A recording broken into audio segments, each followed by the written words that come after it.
Ang tagal sinulat yun ah. Tagal na yan.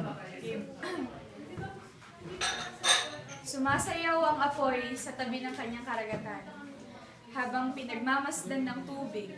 Kung gaano karikit ang rikit ng kanyang mga baga, ay siya rin itong pagkabahala, subalit hindi mapigilang mabighani ng karagatan. Habang tinatanaw ang binibini sa dalampasigan, nais niyang iabot ang kanyang mga kamay at sumabay sa indayog ng pagmamahal, ngunit ayaw niyang abalahin pa ang dalaga.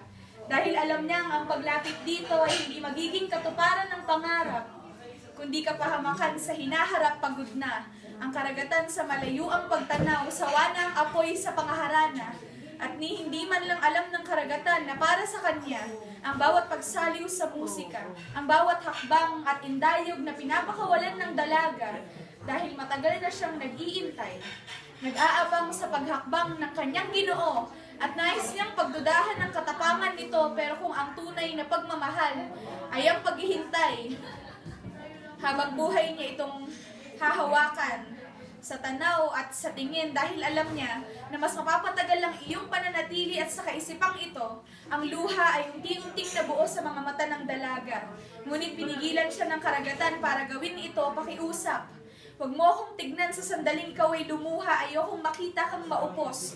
Ayokong makita kang maupos na parang sigarilyo sa taktakan o bagang pilit na binubuhusan patawad dahil sa aking kaduwagan, hindi tayo maaaring magmahalan. Dahil laging isa lamang ang maaaring manatili at sumagot ang binibini, ang pag-ibig kahit kailan na hindi magiging duwag.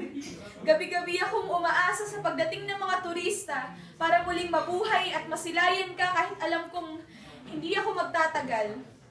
Hindi kita sinukuan dahil mas pipiliin kong masaktan ng paulit-ulit basta alam ko na tunay akong nagmahal, ang buhangin na magsisilbi nating kakampi dahil ito lamang ang nagdudugtong sa atin at bago matapos ang gabi, bago yapusin ng kalangitan ng kanyang buwan, at bago makawalan ng kalawakan ng liwanag, hawakan mo ako, pakiusap, mahalin mo ako, at wala akong pakialam sa maaaring kahuntungan nito dahil kung mamamatay man ako sa biglaan mong pagyapos, masaya ako.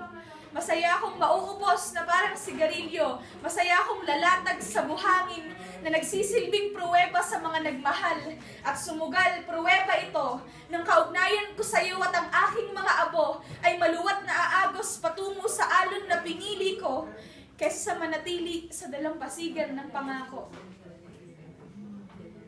Minsan, ninais kong magliwaliw sa may dalampasigan. Hinanap ang pruweba ng kanilang pagmamahalan at sa sandaling aking natagpuan ang tubig. Hindi ko na nakita pa ang abo.